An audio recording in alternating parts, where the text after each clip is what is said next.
na winiwit, hindi pa sila nagre-release ng ng official kasi ginamit ko lang kasi it's either yung FBI ang gagawa o yung coroner ng Utah daw ang gagawa. Ang nangyayari tuloy, walang maibigay yung FBI. So lumalabas, walang gumagawa ng parang lumalabas, walang gumagawa ng autopsy. Kasi ginamit ko lang yung paliwanag mo na ayon sa autopsy, yung bala hindi lumabas.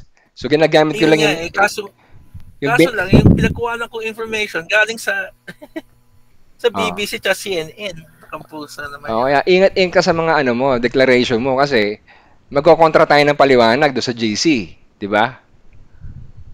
Yun ang mangyayari doon. Kasi sinesearch ko na yan, Brad Alfred Yung binanggit mo, yan ang una kong tanggap. Yan ang si Tyler yung pumatay. Binaril ni Tyler yan mula sa 350 feet. 350 feet, ang layo. Doon sa mataas na building. Tapos, ang ginamit niyang rifle, yung mahaba, yung dekalas. 3 kalas yun May tawag doon sa ganung baril. Ngayon, kung aralin mo talaga yung klase ng baril na yun, hindi mo siya kayang kalasin ng 3 seconds. At tatakas ka. Samantalang sa mga video, dun sa kamatayan ni Charlie Kirk, ang nangyari dun, pagputok ng baril, bang! Pinakita yung camera sa taas, tumatakbo na yung shooter. At daladala niya yung baril. Hanggang doon sa may back ng camera, daladala niya yung baril. Hindi yung mahabang baril. Hindi mo pwedeng kalasin yun kasi yung mga shooter talaga na marunong yung mga sundalo na in-explain yung shooting ni Charlie na yan. May kailangan ng alley range dun. Kakalasin mo ng mga 3 minutes yun bago mo maalis yun. At hindi yun magkakasya sa bag mo. So, madaling sabi, kailangan pagkatapos ng trabaho, naikalas na yan para makatakbo siya na maayos. Nang mabilis. Kaso hindi. 3 seconds, tumatakbo na sa bubong. May discrepancy yung story, Yun ang puntong gusto kong i-ano sa'yo. May discrepancy yung story na hindi sinasabi lahat ng mga pulis. Una, ganito. Ba't nung namatay si Charlie Kirk, yung shooting? Di ba pagka may crime scene, anong ginagawa ng normal ng mga pulis na crime scene? Binabalutan ng tape yung crime scene. Tama? Walang gumawang ganun sa crime scene ni Charlie Kirk. Ba't ganun? Ay, pinabayaan lang. Bakit nung nangyaring event na yon, yung place na pinagtanghalan ni Charlie Kirk, yung mismong stage. Kasi may mga installed, tawag doon? Parang semento ba tawag doon? O bloke-bloke na semento. Bakit after ng event ni Charlie Kirk, binubungkal lahat ng mga semento? Ba't binungkal lahat yun? Removal of evidence? Dapat iisipin natin yun. Yan ba? Nabasa mo ba yan? Parang may lumalabas na obstruction of evidence nga Yun nga, una, red flag yun. Bakit walang tape? May obstruction of, nabasa ko na meron ng obstruction of evidence na nangyayari. Tapos, nagkakaturuan yung mga opisyales kung sino magre-release ng autopsy. FBI, sabi na, wala naman sa amin ng autopsy. Yun yung nangyari. Si Charlie, kapatid na Alfred, hindi na autopsy kasi pinirmahan na nung asawa niya na pronounced dead na rin siya. Yun ang nangyari doon. So, walang ginawang autopsy.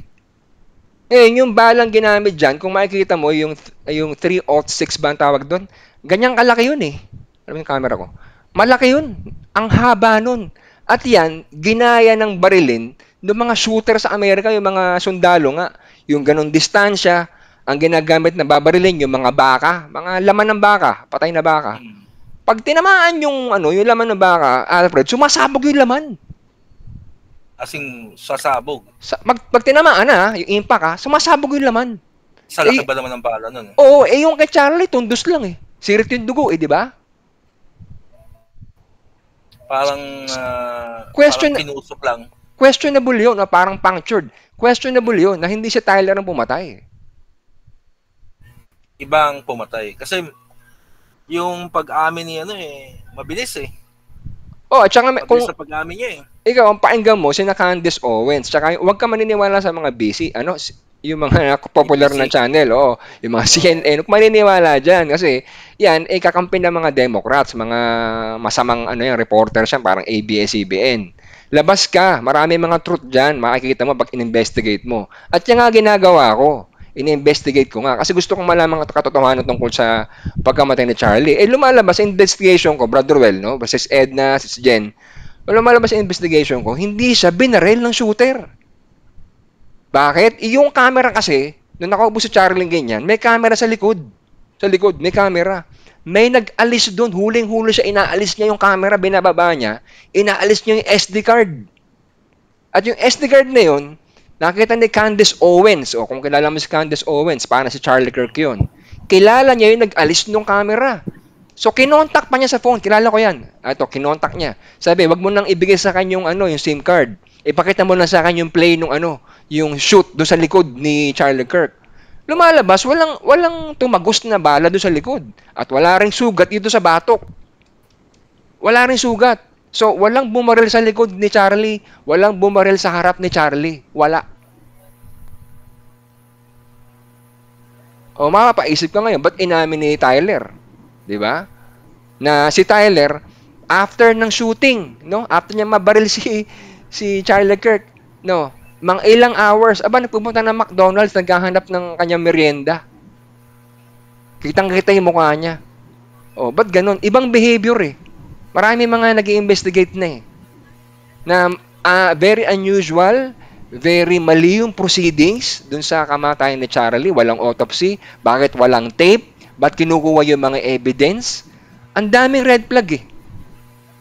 Kaya yung kawalan nga ng autopsy, yung hindi pag-release ng autopsy dahil sa tagal na, yan ang problema. Hindi, walang i-release ng autopsy kasi hindi nga siya in-autopsy. Hindi nga.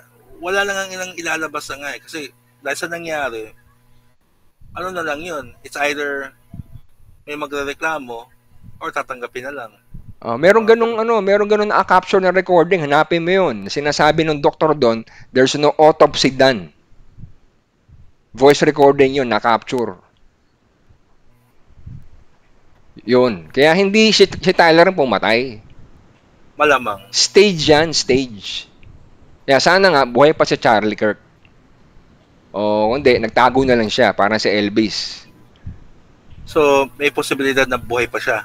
May posibleng patay na siya, may posibleng buhay o patay.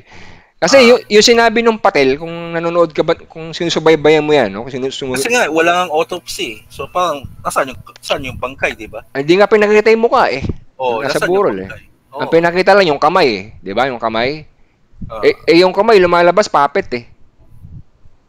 Iba kulay eh. Parang puppet eh. Ay, wala. Tinatago nila si Charlie Kirk. Yun. Tapos, isa pa, yung sinasabi nung, kasi kung papanoorin mo lahat ng angles ng video, makikita mo yung pangyayari, Alfred eh. Yung lahat ng security ni Charlie Kirk, alam mo kung ano? Ewan ko kung nabasa mo na. Lahat ng security niya, lahat yan ay membro ng Israeli Force. Israeli Force. Okay? So, hindi yan purong Amerikano. So, etong si Charlie, before siyang mamatay, meron na siya mga pahayag against sa presidente ng Israel, si Netanyahu. Ba yung pangalan nun? Meron siya mga pahayag against siya doon sa ginagawa ng prime minister na yun sa Israel. So, ngayon, bakit ko sinasabi doon sa post sa GC na kinontra mo, na sabi ko, yan ay hindi shooting, kundi explosive device yan dito sa mic ni Charlie. Kasi wala pang official na Yun lang. Yun ang masasabi ko. Kung i-slow mo lahat ng shot niya, nung nung pagkapatay sa kanya, etong t-shirt, humahangin ito. Nag-umpisang humangin sa ilalim, paangat dito. Tapos napigtas dito yung kanyang kwintas. Napigtas, tumilapon dito. Tumurit. No, kasabay nung bang na ng shooting. Tapos, nung umangat to, itong t-shirt na to, meron na siyang sugat agad sa leeg. Tapos, pag ginamitan mo ng heat sensor, yung palabas, i-scan mo ng heat sensor. May heat dito, mula sa damit, may heat sensor dito hanggang sa mic na hawak niya. May heat sensor. So, dito yung explosive device. Ngayon, meron ba tayong pruweba na ganun nga ang ginagawa ng Israel na explosive device? Meron. Inamin po yan ng presidente ni Netanyahu na sila, they can kill anyone with a pager. Pager, ang late ng pager. Pag kinabit sa'yo yun, ikaw lang nasabog. O, alam mo na ba yun, Brad Alfred? May pager siya, no? Hindi, wala siyang pager. Ang sinasabi nung si Mossad, na gumagawa ng mga bomb explosive, we can create smaller than that. Okay. Yun ang sinasabi ni Mossad na isang top agent ng mga Israeli group. Nakamaskara yun. Oo, tama. Meron ng technology ngayong Israel regarding sa bomb nila, paggawa ng bomb. Isa nga yung pager. Pwede silang gumawa ng malit na bomb. Mayroong nag-explain yan, isang bomb expert din. Hindi ko na sabihin kung sino. Yung microphone ni Charlie, pwede mong i-drain yung battery nun ng kaunti. Konti lang, i-drain mo lang ng konti. Tapos papalitan mo ng isang device yun. Aandar pa rin yung mic. Pwede mag-serve yun as remote control. Isang ignite lang doon na kahit sino man sa guard ni Charlie, sabog si Charlie. At yun nga nangyari kung i-slow mo. Kaya walang bumaril eh. Papakita lang sa madlang people, may bumaril si Tyler. May bumaril sa likod ni Charlie. Hindi totoo yun. Palabas lang yun. Meron silang kinukonsil doon na si Charlie is namatay. Yun ang... pero yung kanyang body nga hindi nga mailabas eh. Hindi ko na alam yung sa body. Basta lang yung pagkasabog sa kanya, kitang-kita hangin yung t-shirt eh. Reviewin mo kung may time ka. Ako kasi marami akong time dyan, Brad Alfred eh. Nire-review ko lahat ng mga ayoko maniwala basta-basta sa unang report. Hindi ba basta-basta naniwala? Hindi, doon pa lang sa na since nanggaling pa sa CNN at sa BBC report. Inano ko na sabi ko, ay patay. So, tinignan ko na yung ibang official na ibang mga channel ko, Fox. Yung ginawa nung CNN, yung ginawa ng CNN, BCC, yan ang hoax. Yun nga. Para lalo ka magkaroon ng idea since wala ka sigurong time magbasa. Alam mo ba si Charlie, merong isang movie na parehong-pareho sa kanya? Alam mo ba 'yon?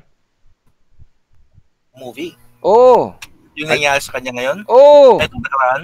Oo, parang hinanda na lahat. Alam mo yung movie ni Nicolas Cage? Alin doon? 1990s ata, 1980s, yung Snake Eyes. Sabihin ko sa iyo yung plot. Yung Snake Eyes, yun? Isang assassination ng isang political party yun, ng isang tao. Alam mo kung sino yung inassassinate? Ano pangalan? Charlie. Ano nga yun? Sis Jen? Nalimutan ko yung last name eh. Charles Kirkland. Charles Kirkland ang pangalan nung inassassinate. Paano inassassinate? Binaril sa leeg. San leeg? Dito rin. Parehong-pareho. Kailan binaril? September 10. Parehong-pareho. Sino yung tumumba doon sa movie na yun? Yung tumumba, ang pangalan, kasi boxing yun eh. Boxing event sa Las Vegas eh. Boxing event. Ang tumumba, yung fall guy, si Tyler.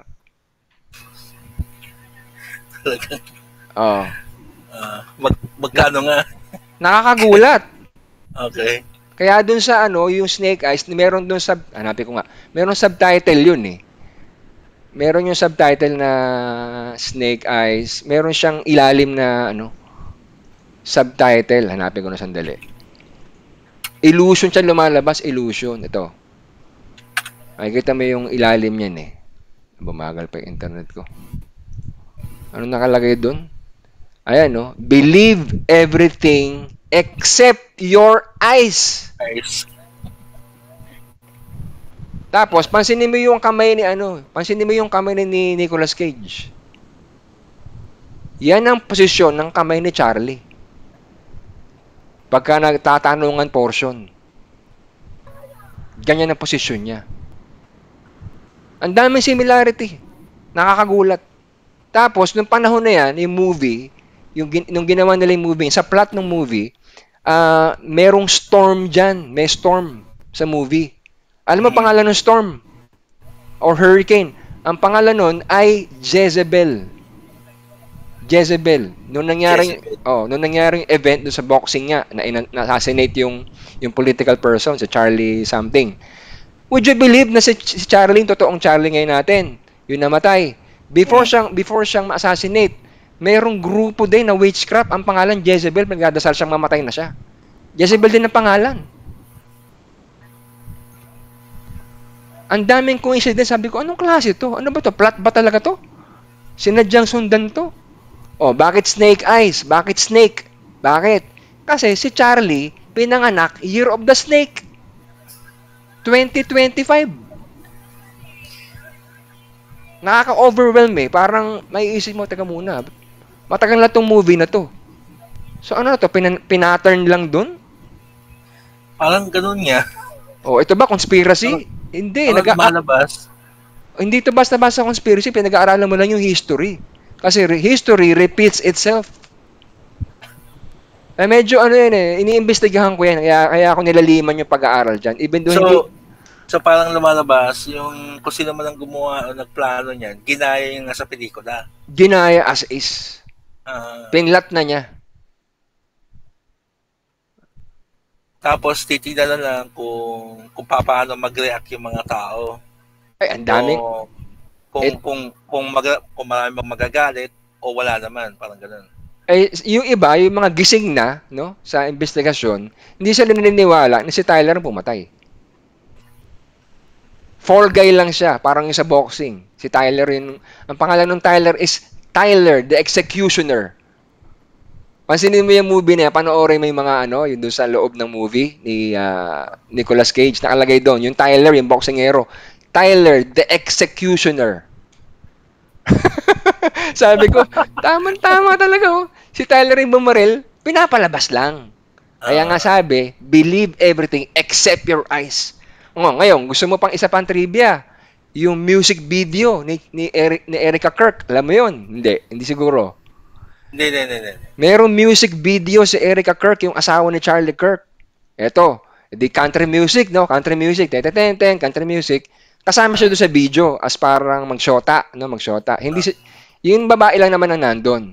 Eto, nakakatawa dito. Nag-zipline yung eksena. Zipline yung Erica Kirk. Anak ng weteng, pag i-slow mo yung zipline, pag under na gano'n yung zipline, meron, pag tapat dun sa ere, nakalagay, ano nga yung sis Jen? 9-10. September 10. September 10. Oh, doon sa tapat ng number, pag under niya ganun, 9-10. Pinakita yun, kitang-kita. Yung pamagat noon, She's My Kind of Crazy. Ayan, nakapost yung kanta. Nasa YouTube ba yan? She's My Kind of Crazy. Ito nga nakakatuwa dyan. Pag pinunta mo sa YouTube yan, She's My Kind of Crazy, merong comment doon, yung asawa ni Charlie Kirk. Kasi 13 years ago pa yung video na yun, matagal na yan eh. Ngayon, syempre, pag nag-comment ka sa YouTube, halimbawa, inalis mo yung post mo, no? Inalis mo. May nag-reply doon sa post mo, captured yung ni-reply mo. Tama? Tama. Na-capture yung sinabi ni Erica Kirk. Alam mo sabi niya? Ano nga yun, sis Jen? Ano sabi? Nalimutan ko na eh. Ay, teka, nag-comment siya, tapos binura niya? Binura niya yung comment niya originally. Kaso, may nauna na nag-reply. Naka-screenshot. Hindi, ni-reply yan. So, huli yung reply niya, pati message niya. Ang message niya, ay nako, tuwan-tuwa ako dun sa shooting namin ni Tyler. Ano yun? Ba't nagkaganon yun? Saan nanggaling yun? Sabi, what a blast, Tyler. Basta word na shooting, meron sis Jen, no, nakalagay. Sabi ko, ay grabe, parang planado to. Sa modern age natin, Alfred, nako, pwedeng gawin nga yan eh. Pwedeng gawin yung anong yan eh. Yung i-repeat lang yung kamatayan. Sana, kung buhay si Charlie, mas maganda. Sana buhay. Sana buhay siya. Ayan, and I had shooting with you, guys. Yun, yung sabing ganun. Ibang klase. Asa na ba yun? Sabi, ayan. Magkakaroon kasi ng yan eh. What a blast, Tyler. And I had shooting with you, guys. Sabi ko, kasi magkakaroon kasi ng double meaning tuloy yun eh. Dun sa Double meaning. Kaya inalis niya agad yung post na yon ng asawa niya. Yun. So, we are grateful that you have been part of this video. So, parang set up yun. Stage talaga yung nangyari kay Tyler na bumaril kay, kay Charlie Kirk. Kasi hindi pwedeng ganang gamitin yung bala. Ang laki nun eh. Bubutasin yung leeg mo nun. Warak dapat ang leeg niya. Warak yun. Pero playback mo lahat ng angle na close-up angle, kita mo hangin lang yun, Alfred. Hangin lang. Explosive device lang yun na maliit na nakakabit sa kanya. Na nabigtas yung kwintas niya dito, tilapon eh.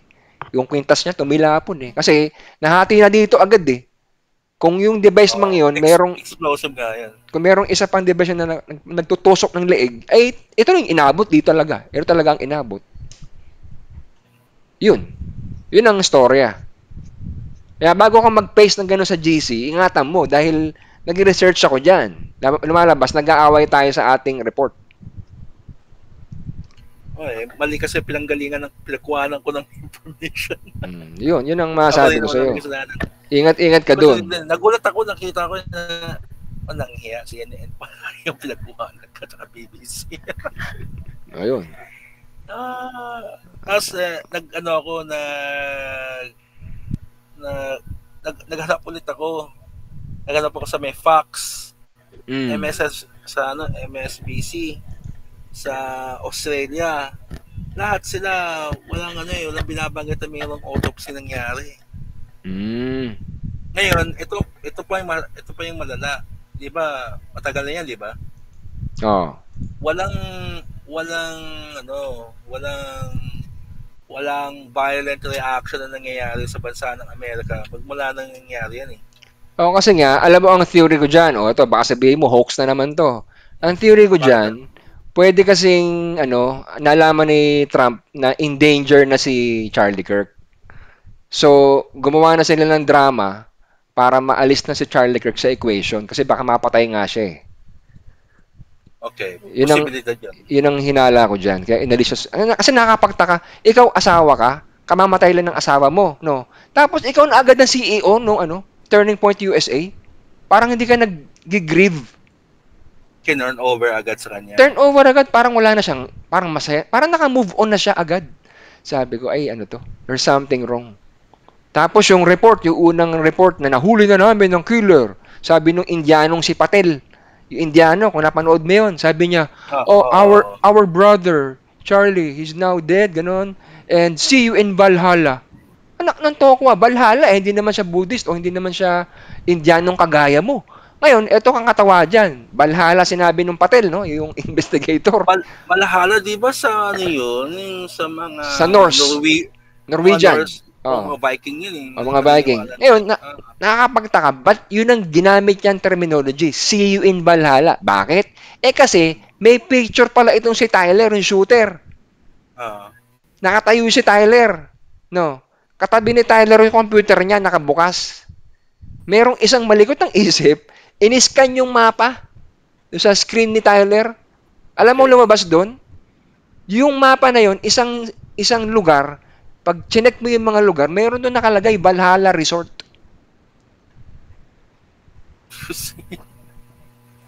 Siyan Valhalla talaga. Literal na lugar. Literal na lugar.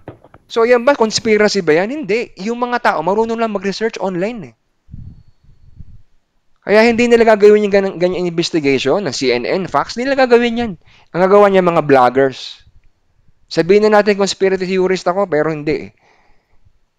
We're just looking for the truth. Yun lang. Sundan mo si Candace Owens. Hindi, doon pa lang sa hindi paglabas ng autopsy. Medyo yun eh. Red flag na nga yun. Sa akin nga yung red flag, yung walang red tape yung yung crime scene eh. Kahit sinong tao dumadaan-daan doon eh. Sa akin red flag yun eh. Hindi, pagpalagay na natin na let's say lumipas yung dahil matagal dumating yung mismong otoridad Hindi, may police doon. Alfred, ano ko ba naman? May police. Oo.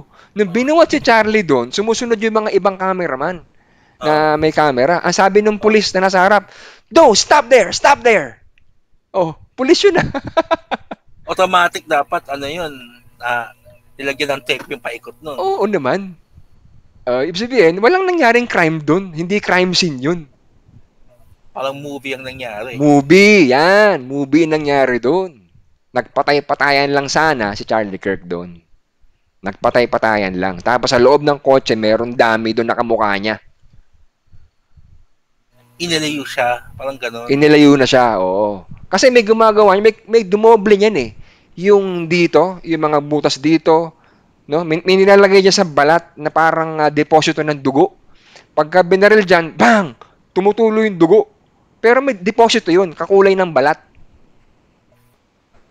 So dito, pwede rin meron din naka-install dito na pag nabutas yun, pak! Sirit yung dugo. Pero hindi niya dugo yun. Pwedeng isang deposito ng blood yun sa skin. O blood, So, bag of blood, yun sabi ni Sis Jen. Sa loob ng shirt. So parang lumalabas, gumagawa sila ng pelikula nga. Pelikula na itago si Charlie Kirk kasi nga pwede na siyang i-assassinate nung kalaban niya. Pwedeng ganun eh. Yun ay theory ko lang. Pero nagma-match doon sa doon sa mga red flags na binabanggit mo.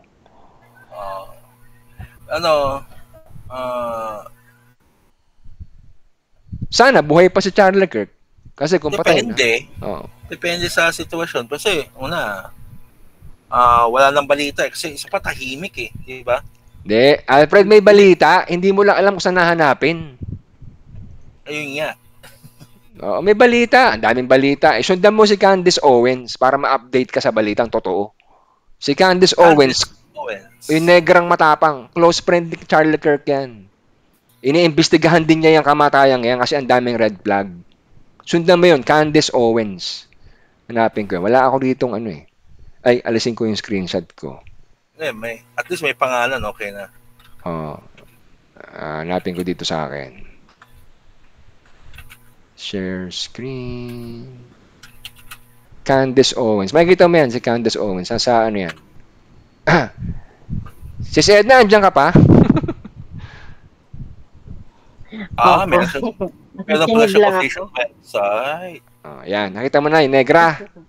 Meron din pala siyang YouTube channel. Yan. Sundan mo yan si Candace Owens. Yan, totoo yan sinasabi. Hindi yan CNN, hindi yan Fox News. Yan, para ma-update ka sa kamatayan ng Charlie Kirk. Kasi ina-update niya yung yung investigation. Sila na mismo nag-investigate, yung mga friends niya, mga vloggers. Sila na nag-investigate. Lahat ng mga angle ng telepono pinagkukuha nila. Ano ito? Wala na yung YouTube channel ni Candace. Ano nangyari yun? Ito nga, sinesearch ko nga eh. Ano yun? Wait na. Di sa Facebook. Sa Facebook ka dumaan.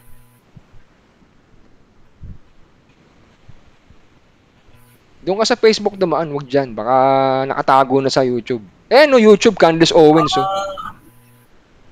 Hold on nga. Nakikita ko na, YouTube. Marami kasi Candace eh. Candace Owens.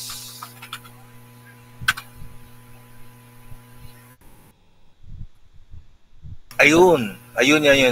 Real Candace O. Post. Yun. Ayun, nakita ko na. Ayan. Yan lang. Paano guys? Salamat sa pagpunta nyo uli. Extended. Close ko na to. Okay, salamat sa